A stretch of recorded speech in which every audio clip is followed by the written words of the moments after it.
সম্মানিত দেশবাসী ও মুক্তিকামী ছাত্র জনতা, শহীদের রক্তের বিনিময়ে ছাত্র নাগরিকের অভ্যুত্থানের মাধ্যমে আমরা যেই ফ্যাসিস্ট হাসিনার পতন ঘটিয়েছি এবং একটি নতুন বাংলাদেশের আকাঙ্ক্ষা করছি, তাকে নস্যাৎ করতে বিভিন্ন শক্তি ইতিমধ্যে তৎপর হয়েছে এবং নানা ধরনের ষড়যন্ত্র এবং পরিকল্পনা করা হচ্ছে। আমরা মুক্তিকামী ছাত্র জনতার পক্ষ থেকে স্পষ্টভাবে বলতে চাচ্ছি যে এই বাংলাদেশকে ফ্যাসিবাদী রেজিম থেকে মুক্ত করার জন্য এবং একটি নতুন বাংলাদেশ, জনগণের বাংলাদেশ প্রতিষ্ঠার জন্য সকল ধরনের ষড়যন্ত্রকে নস্যাৎ করার জন্য, প্রতিহত করার জন্য বাংলাদেশের ছাত্র জনতা কিন্তু সদা প্রস্তুত রয়েছে। আমরা দেখতে পাচ্ছি নানান জায়গায় লুটপাট, সহিংসতা এবং সাম্প্রদায়িক হামলার মতো ন্যাক্কারজনক ঘটনা ঘটছে। আমরা এর তীব্র নিন্দা জানাচ্ছি এবং আমরা মুক্তিকামী ছাত্র জনতার প্রতি আহ্বান জানাচ্ছি যে এই ধরনের ঘটনাকে প্রতিহত করার জন্য আমাদেরকে প্রস্তুত থাকতে হবে, আমাদেরকে দায়িত্ব নিতে হবে।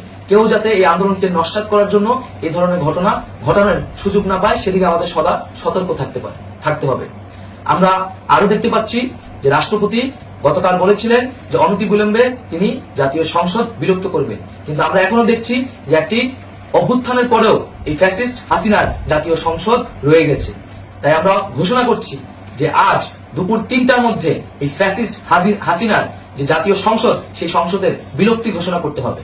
যদি আজ বিকাল 3টার মধ্যে এই জাতীয় সংসদের বিলুপ্তির ঘোষণা না আসে, তবে আমরা কঠোর কর্মসূচি দিতে বাধ্য থাকব। এছাড়া বন্ধুগণ, সবার জন্য আমরা জানাচ্ছি যে আমাদের যে অন্তর্বর্তীকালীন সরকারের কথা আমরা বলেছি, সেই সরকারের প্রধান উপদেষ্টার নাম আমরা ইতিমধ্যে ঘোষণা করেছি এবং এই সরকারের অন্যান্য উপদেষ্টা সহ সামগ্রিক রূপরেখা আমাদের প্রস্তুত রয়েছে। আমরা খুব শীঘ্রই সেই রূপরেখাটি জাতির সামনে উপস্থাপন করব। আমরা বাংলাদেশের স্থিতিশীলতা চাচ্ছি, সমাজে ন্যায় বিচার চাচ্ছি, সেজন্য কার্যকর পদক্ষেপ নিতে হবে এবং তার প্রথম পদক্ষেপটি হতে হবে এই জাতীয় সংসদ ভেঙে দেওয়া। এবং সবার প্রতি আহ্বান থাকবে, আপনারা শান্তিপূর্ণভাবে অবস্থান রাখুন, শান্তিপূর্ণভাবে এবং অহিংসভাবে এবং সকল পরিকল্পনাকে, ষড়যন্ত্রকে নস্যাৎ করার জন্য সদা সতর্ক থাকুন।